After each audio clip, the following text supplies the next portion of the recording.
Pokémon est la plus grande franchise en termes de revenus dans la pop culture. Ouais, loin devant du Star Wars ou autre Dragon Ball. Pas que ça soit une meilleure franchise, mais ça soulève de la thune en masse et tout le monde connaît Pokémon. Même Madaron connaissait Pikachu alors qu'on en avait autant quelque chose à foutre que Sarkozy de la probité. Bon, vous connaissez la saga et chaque nouveau jeu majeur qui sort est un événement, que vous aimiez les monstres de poche ou non. Et assez récemment, quand j'écris ces lignes, Légende Pokémon Zeta est sortie de par le monde. Et l'on peut dire que ce fut remarqué. Des critiques acerbes de la part de certains, des retours positifs d'autres, et il y aura vraiment eu débat autour du jeu. Mais comme d'habitude dans ce genre de discussion exacerbée sur les réseaux sociaux, le négatif a énormément été ressassé, le décrivant comme l'un des pires jeux jamais sortis et la disgrâce de la saga Pokémon.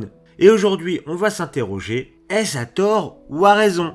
Dans ce format, l'on prend une œuvre qui s'est fait grandement attaquer et a eu une sale réputation pour essayer de comprendre si les critiques sont méritées, et si oui, est-ce qu'elles sont si graves qu'une réhabilitation est impossible.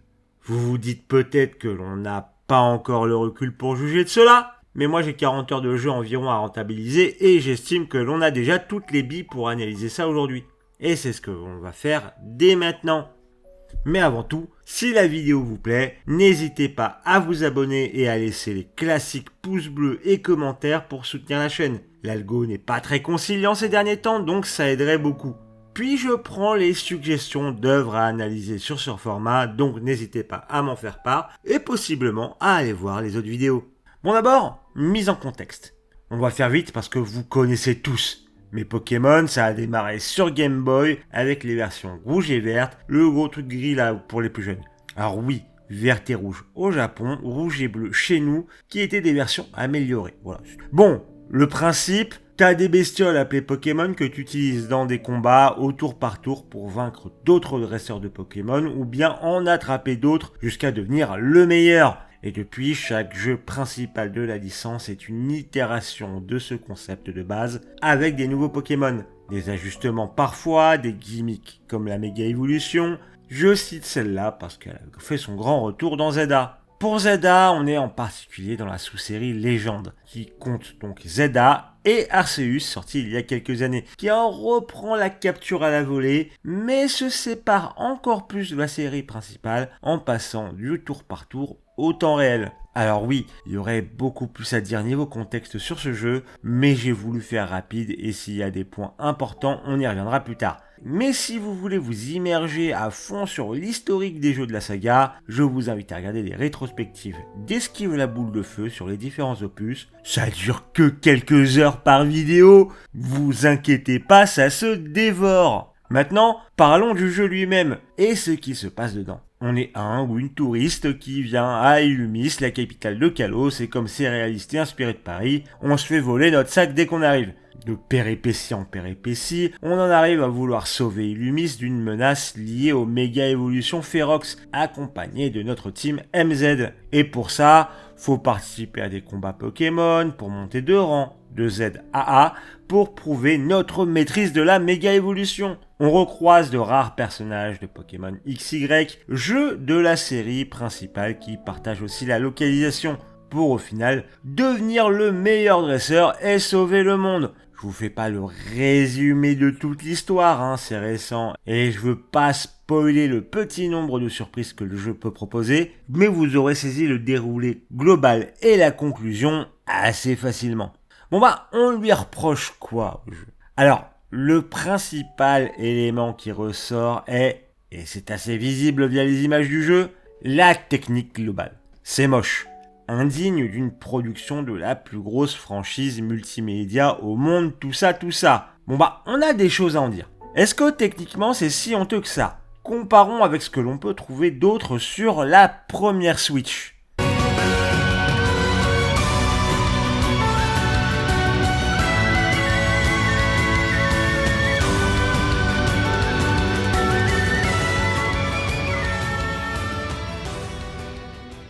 Alors oui, face à d'autres productions sur la même console, on n'est clairement pas au même niveau technique.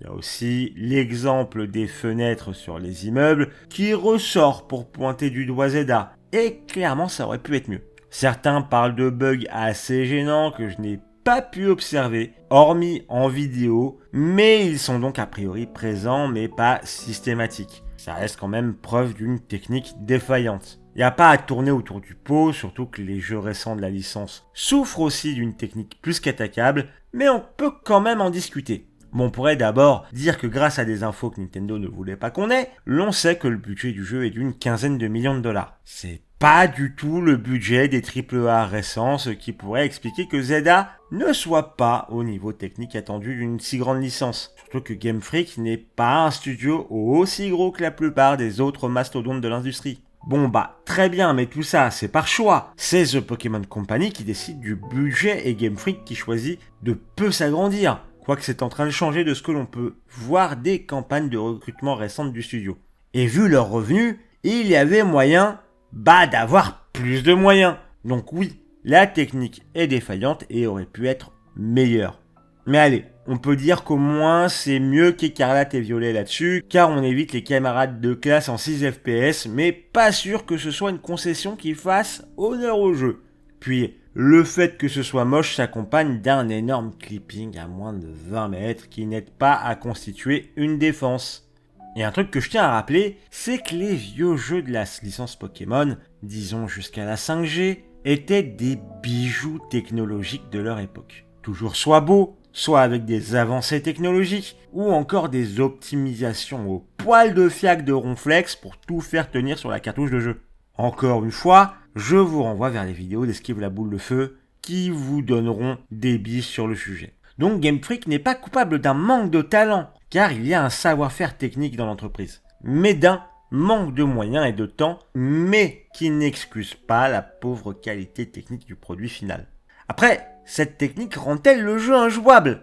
Parlons un peu du reste du jeu. Alors on fait quoi dans ce jeu ? Au risque de vous surprendre, on capture des Pokémon et on fait la bagarre. Choc-barre comme dirait Molière. Mais allons plus dans le détail. On est dans la ville d'Illumis et après le tuto, on est plutôt libre de nos déplacements. Ne vous inquiétez pas, on va revenir sur le tuto plus tard, je sais. Mais voilà, la ville est découpée en quartiers avec dans chacune des zones sauvages où l'on peut capturer des Pokémon. Il y en a des nouvelles avec des nouveaux Pokémon au fur et à mesure de l'avancée dans l'histoire du jeu. Et justement, pour avancer, faut faire la quête principale qui va correspondre souvent à une boucle du genre affronter des dresseurs de nuit pour obtenir un ticket nous permettant d'aller taper le boss de rang que l'on bat, on retourne à l'hôtel et rebelote à avancer l'histoire. Au bout d'un moment, une étape s'ajoute où l'on devra aller calmer des méga évolutions férox en leur faisant un peu plus que des gratouilles sur le bidou. Elles viennent par vague de 3 et s'insèrent donc dans la boucle précédente un peu plus tard dans l'aventure. Et bien sûr, à chacune de ces boucles, des nouvelles zones sauvages s'ajoutent ainsi que des nouvelles quêtes annexes. Est-ce qu'il y a des critiques vis-à-vis de tout ça ? Vous vous doutez bien que oui. D'abord, tant qu'à faire, pour commencer, parlons du tuto.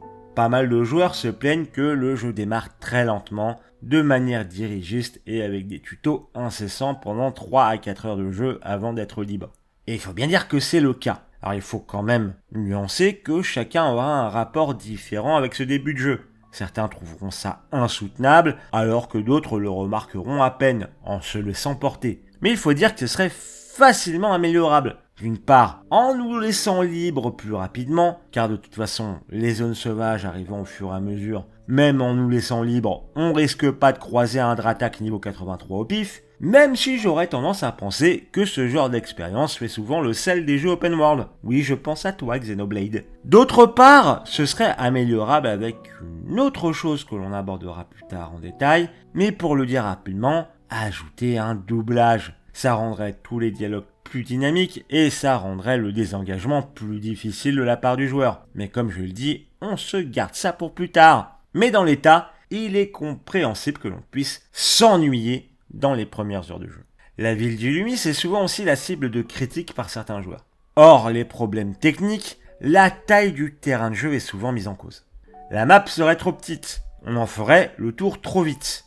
Eh bien, effectivement, c'est pas Night City, que ce soit en termes de superficie ou de densité. Cependant, cela n'a jamais été la promesse du jeu, ni son objectif, et j'ai même envie de dire que c'est d'un côté, tant mieux. Autant le scope limité des moyens fourni au jeu est préjudiciable d'un point de vue technique, autant sur sa taille, c'est presque louable. Alors, on va pas se lancer dans le débat sur la taille des jeux et les temps de développement dans cette vidéo, mais n'hésitez pas en commentaire, ça peut être intéressant. Mais à une époque où l'on remet en cause les open world immenses et plein de remplissage inintéressants, il est intéressant de parfois limiter sa taille pour qu'à la fois les devs n'y passent pas 10 ans de développement et les joueurs 160 heures à se faire chier. Puis petit, quand l'espace de jeu est bien utilisé, c'est plutôt positif.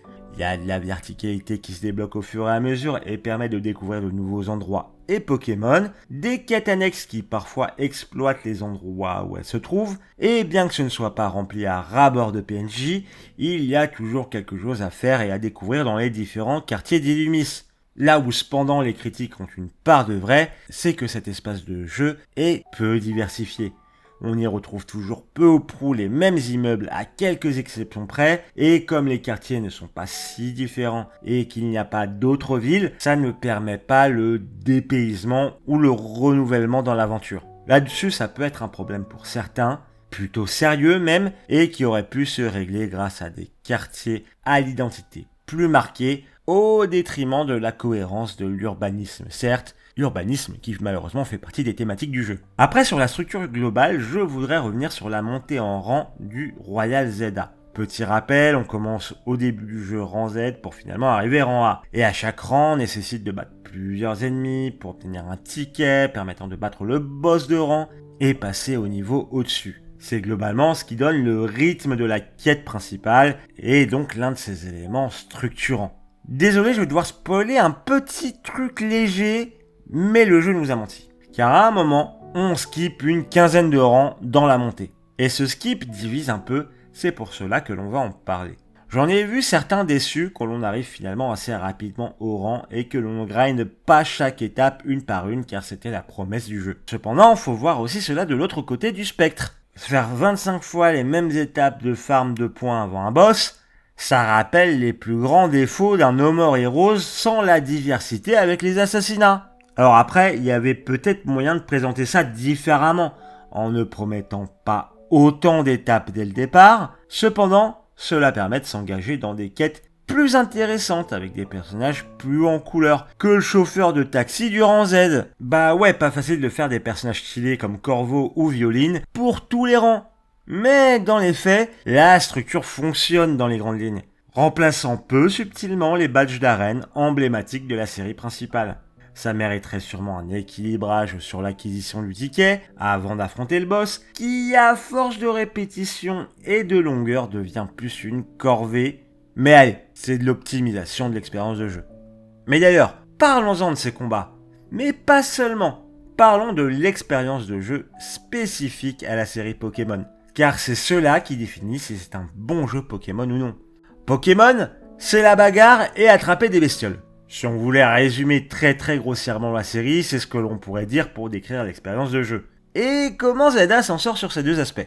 Parlons déjà de la capture. Ici, on hérite du système de Légende Arceus. C'est-à-dire que les Pokémon sont dans l'open world et qu'il n'y a pas forcément de combat nécessaire avant de lancer la Pokéball pour la capture. Vous pouvez même tomber sur plusieurs Pokémon en même temps et balancer de la Pokéball en tir tendu et en rafale comme un CRS. Mais là légalement. Puis pour agrémenter cela, il y a des petites mécaniques d'infiltration pour ne pas se faire repérer par les Pokémon. Ou d'ailleurs, les dresseurs. Et gagner un avantage si on n'est pas repéré. Et tout comme dans Légende Arceus, c'est d'une simplicité mais d'une efficacité folle. Y a pas tellement plus à dire là-dessus car c'est fun, ça marche et j'ai finalement vu peu de gens s'en plaindre ici ou comme pour le jeu précédent. C'est pas parfait, surtout sur les mécaniques d'infiltration, mais c'est fun de remplir son Pokédex. Mais avec ça, il faut aussi parler, des Pokémon en eux-mêmes. L'un des côtés fun de la série, c'est la découverte de nouveaux Pokémon dans différents biomes. Bon, on a déjà parlé du manque de diversité des environnements, mais pour les monstres de poche, il n'y en a pas de nouveau dans le Pokédex pour le coup.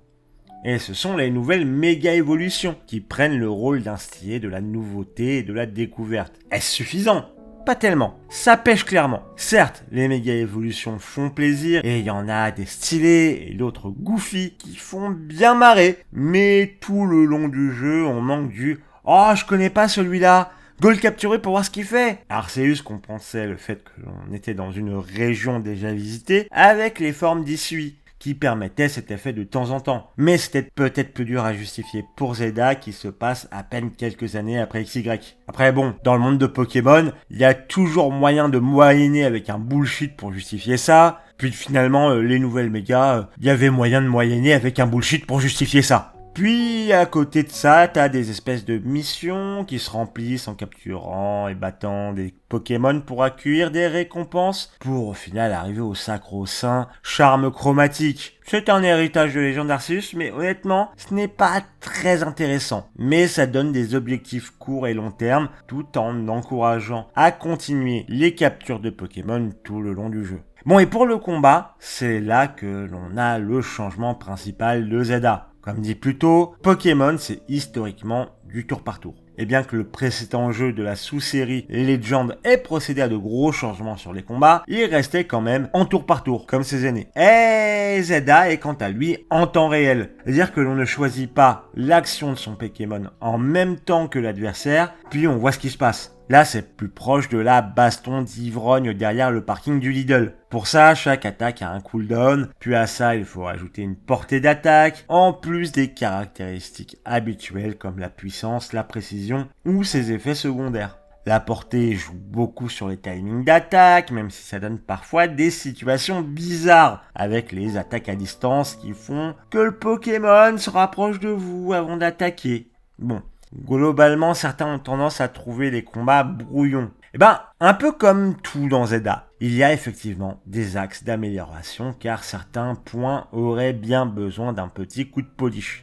Le contrôle du placement pour justement les attaques à distance dont on parlait plus tôt aurait été intéressant. Certains argueront que justement le placement se fait en fonction du placement du joueur, donc que c'est contrôlable. Mais en vrai, comme le joueur est atteignable par les attaques des Pokémon adverses, t'es plus concentré sur le fait d'esquiver toi-même que d'optimiser le placement de ton Pokémon vis-à-vis justement de toi-même. Les priorités de survie quoi. Ajoutez à cela que si un bout de carton s'étire sur le chemin de ton ultra laser, tu ne fais pas un pet de dégâts. Ça fait que quelques situations frustrantes peuvent arriver niveau placement. Cependant, il faut dire que certaines mécaniques peuvent induire un skill et une maîtrise et donc un gameplay plus solide qu'il n'y paraît. Switcher ou méga évoluer au bon moment pour esquiver une attaque dévastatrice est non seulement gratifiant pour soi-même, en plus d'être bougrement efficace en combat. Et c'est mine de rien un timing pas forcément facile à maîtriser. Puis les mécaniques classiques des combats de monstres de poche ont toujours leur place qui permettent une certaine stratégie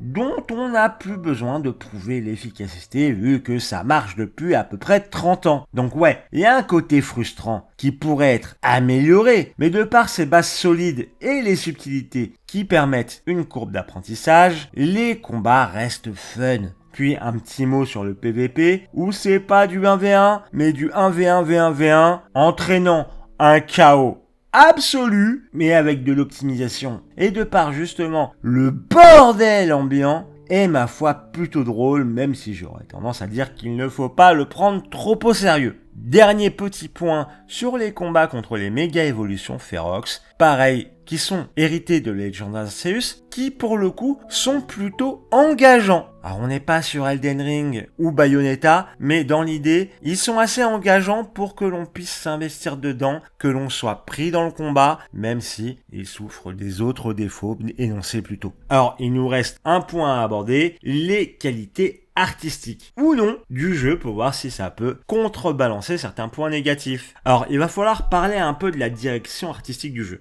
Elle est dans la veine du dernier épisode en date de la saga principale, Écarlate et Violet. Assez différente de ce qu'il y avait avant. Et parfois décriée. C'est un peu à tout à chacun de l'apprécier ou non. D'un point de vue personnel, je la trouve plus générique, mais peut-être plus adaptée à un large public. Mais bon, le public de Pokémon étant déjà le plus large de l'univers, Par contre, il faut dire que le chara-design des personnages dans cette direction artistique est plutôt efficace. Tous les personnages importants sont plutôt stylés, ont une thématique qui se retrouve dans leurs actions et leur design. Et on peut les apprécier ou non, mais il faut dire qu'ils n'ont pas été fainéants sur le sujet. L'on peut dire la même chose avec les musiques, mais globalement, c'est un aspect de la série qui n'est jamais vraiment attaqué, voire qui est on ne peut plus adoubé par le grand public, mais c'est quand même bien de le rappeler. En plus, il y a quelques bangers comme le thème de Violine, on apprécie ici. Maintenant, il faudrait parler de la mise en scène de Zelda. Pour le coup, c'est un aspect très attaqué, surtout pour un jeu qui a beaucoup de dialogue. Et il est vrai qu'elle est plutôt sommaire, voire défaillante. Quand une action nécessiterait un peu de travail, on a un fondu au blanc, ou du texte pour décrire ce qui se passe. Ouais,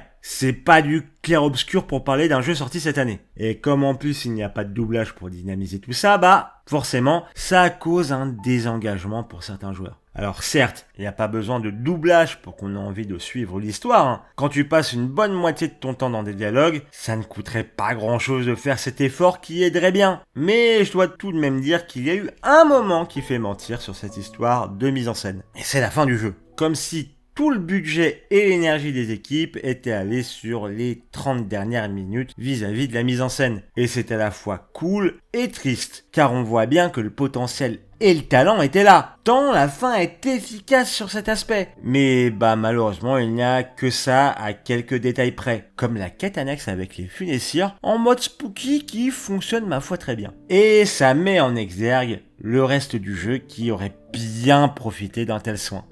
Je pense qu'on a parlé des plus gros aspects du jeu et des différentes critiques qui lui ont été adressées. Il est temps de conclure. Enfin attendez, info de dernière minute là qui arrive dans l'oreillette quand j'écris ces lignes. Ouais alors, c'est juste pour glisser un mot sur le DLC qui va arriver seulement 2 mois après la sortie du jeu. Alors, c'est une pratique dégueulasse, mais on va pas faire genre que c'est Nintendo qui l'a inventé. Mais au moins, faites un peu semblant que ça n'aurait pas pu être dans le jeu de base, bordel. Pas de nouvelles maps, juste Illumi semblant, et les nouvelles mégas avec du scénario. Aussi proche de la sortie du jeu de base, c'est du foutage de gueule. Autant les DLC des précédents jeux Pokémon étaient vraiment cool et appréciables pour la plupart, avec des nouvelles zones, là j'ai du mal avec l'idée et avec les conséquences sur sa politique tarifaire. C'est carton rouge sur cet aspect. Bon du coup, j'ai une confession à vous faire. À la sortie du jeu, je me disais, non mais ceux qui disent que c'est une merde infâme, c'est juste des rageux qui veulent du clic en crachant sur le dernier jeu Pokémon comme à chaque fois. Et mon avis a un peu évolué là-dessus.